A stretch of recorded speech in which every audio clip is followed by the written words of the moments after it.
Les gars, vous devez être attentifs dès maintenant parce que je commence à constater quelque chose qui est en train de se produire, non seulement sur les graphiques mais également en arrière-plan. Et ceci, ça risque de surprendre énormément de personnes. Alors, aujourd'hui dans cette vidéo, il faut que je passe en revue tout ceci avec vous. Je vous parlerai tout ce qu'il en est pour le Bitcoin, je vous parlerai des altcoins, on va discuter de mes stratégies de trading ainsi que de tout le reste. Alors, restez par ici du début jusqu'à la fin de cette vidéo. Bienvenue à tous, je m'appelle Maxime et je vous apporte chaque jour des nouvelles vidéos en français sur les crypto-monnaies en vous apprenant comment vous faire de l'argent sur ce marché. Si vous êtes nouveau sur cette chaîne, alors soyez sûr de vous abonner et d'activer la cloche dès maintenant. Ok, comme toujours, allons droit au but. Ce que vous pouvez constater du côté du Bitcoin, c'est que après être passé sous ma ligne orange ici, eh bien, on essaye de franchir, pour le coup, et on est toujours en train d'essayer de la dépasser. On n'y est pas encore parvenu malheureusement. Donc, on a connu une légère, en fait non, pour le coup, on a eu une grosse poussée et puis on a rencontré une certaine résistance ici. Vous le savez, on est passé au-dessus. On a eu une petite feinte et puis on est repassé en dessous. Donc, à mon avis, la situation se présente toujours pas trop mal. On est toujours en ordre, on est toujours sous la ligne orange pour le coup, mais on l'a déjà franchi une fois, ça montre de la force. Je pense que la prochaine fois qu'on va pouvoir franchir cette résistance, eh bien, à mon avis, on restera au-dessus de ce point et on se dirigera finalement vers les 100 000 $. Alors, maintenant, si on prend les marchés traditionnels, eh bien, ils ont également subi un pullback au cours de ces 2 derniers jours. Donc ça, bien sûr, ça a également affecté le Bitcoin. Mais à mon avis, eh bien, le Bitcoin affiche une relative vigueur actuellement, ce qui est formidable. Par contre, avant d'aborder un sujet auquel beaucoup de personnes ne prêtent pas assez attention en ce moment même, parlons rapidement de l'Ethereum.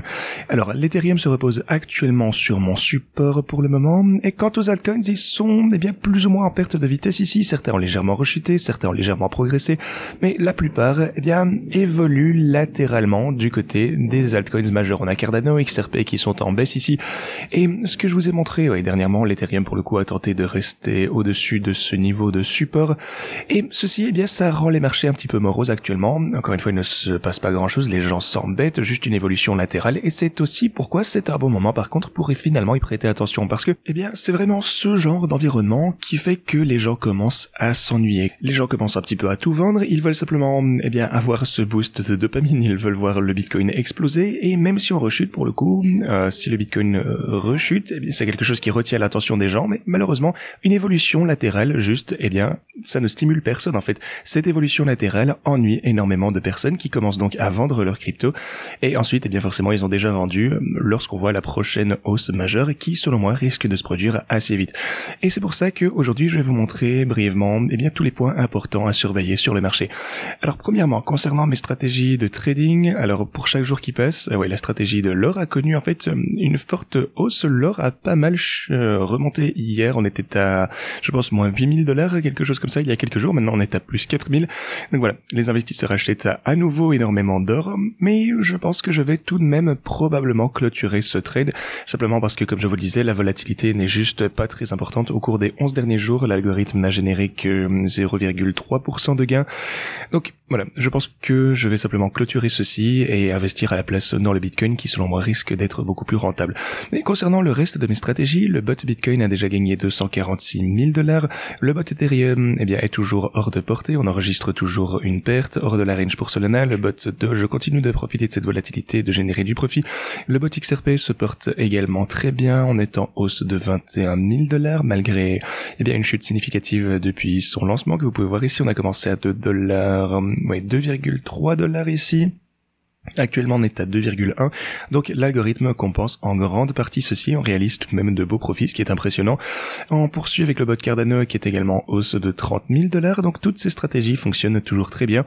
La volatilité nous permet de réaliser davantage de profits, donc, au fil du temps. Le deuxième bot Solana a gagné 30 000 $. Et comme je vous le disais, le bot d'or, on en a déjà parlé.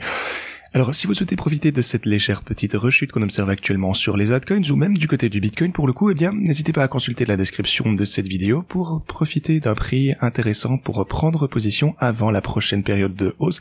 Donc, pour vous inscrire sur Pionex, utilisez le lien que vous avez juste ici, réclamez votre bonus de dépôt en utilisant ce lien, ensuite copiez mes stratégies longues en utilisant ces liens et vous pouvez, eh bien, donc si vous souhaitez shorter, si vous pensez qu'on est dans un bear market, vous pouvez également copier ceci avec ces liens. Vous pouvez également utiliser ceci pour plus de 180 autres altcoins en cliquant sur ceci.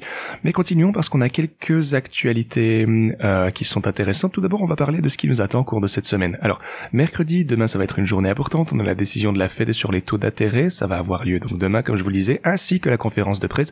Ça va vraiment être crucial. Bien entendu, la volatilité sera également importante avec ceci, je le pense. Jeudi, vous avez des données européennes extrêmement très importantes qui vont être publiées.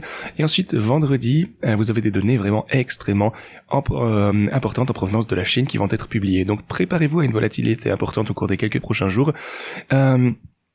Alors, si on continue, on a un accord avec le Canada qui est possible, mais on rapporte qu'il va être très complexe. Donc, on reçoit tout de même des nouvelles négatives concernant les accords commerciaux à venir, et aussi, on a le secrétaire du Trésor américain Benson qui a déclaré que la Chine n'avait fait que proposer ce qu'elle avait annoncé publiquement. Alors, s'agit-il style d'un écran de fumée? De quoi s'agit-il? Qu'est-ce qui se passe vraiment? En même temps, le président Trump affirme également que des accords commerciaux pourraient finalement être annoncés au cours de cette semaine. Donc, voilà, vous avez tous les facteurs qui vont également engendrer de la volatilité au cours de cette semaine, mais si on considère la situation dans son ensemble, eh bien il y a une pression acheteuse de plusieurs milliards de dollars et qui pèse sur le Bitcoin, et c'est positif, c'est pour ça qu'il faut prendre du recul. En période de stagnation comme ceci, eh bien le plus important lorsqu'on latéralise, c'est qu'il faut s'intéresser aux fondamentaux. Les fondamentaux, eh bien c'est que Bernstein estime que MicroStrategy et d'autres entreprises pourraient ajouter jusque 330 milliards de dollars au banc du Trésor américain, et ce au cours des 5 prochaines années.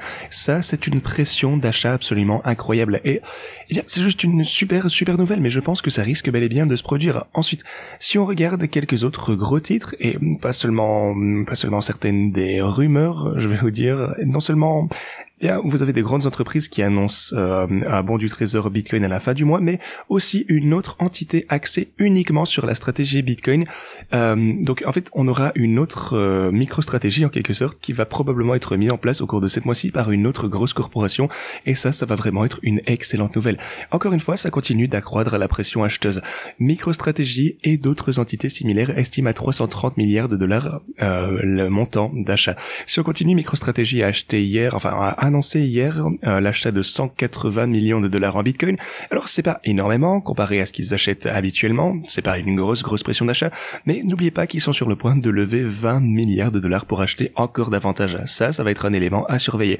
De plus, on a 11 milliards de dollars en crypto-monnaie qui vont être versés aux créanciers de FTX à partir du 30 mai. Donc finalement, une autre bonne nouvelle, les gens récupèrent leur argent. Donc alors exactement, ça nous donne 24 jours. Finalement, on va avoir cet argent qui revient sur le marché, et je pense très probablement qu'une partie reviendra dans les cryptos. Donc voilà, on a plein de choses extrêmement importantes, la pression acheteuse est juste dingue. Et n'oubliez pas non plus que on a les ETF qui achètent des bitcoins à un rythme effréné chaque jour qui passe. Ça représente environ, je pense, un demi-milliard de dollars en pression acheteuse. Multipliez ce chiffre par un demi-milliard de dollars par jour sur l'année entière, ça représente 150 milliards de dollars.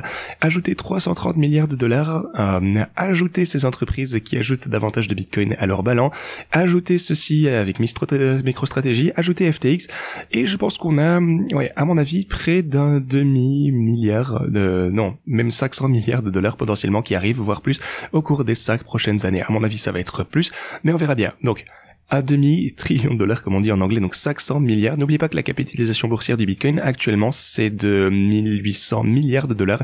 Donc la pression d'achat qui arrive sur le Bitcoin dans les prochaines années est juste absolument incroyable. Et c'est pour ça que si je devais conserver mes stratégies pendant ici les plusieurs années qui arrivent pour qu'elles puissent finalement gagner ces millions et ces millions de dollars, eh bien, je suis ok, je peux le faire. Je pense qu'au fil du temps, ça finira par marcher, donc je suis patient, je ne suis pas du tout stressé, tout va finir par bien aller. Le moindre dip, j'achète davantage, j'en profite, et tout ce qui se passe en arrière-plan, eh bien, ne fait que renforcer mon hypothèse et mes convictions. Ceci dit, les gars, c'est tout ce que je vais pour vous aujourd'hui. Merci beaucoup d'avoir regardé cette vidéo, et moi, je vous dis à la prochaine.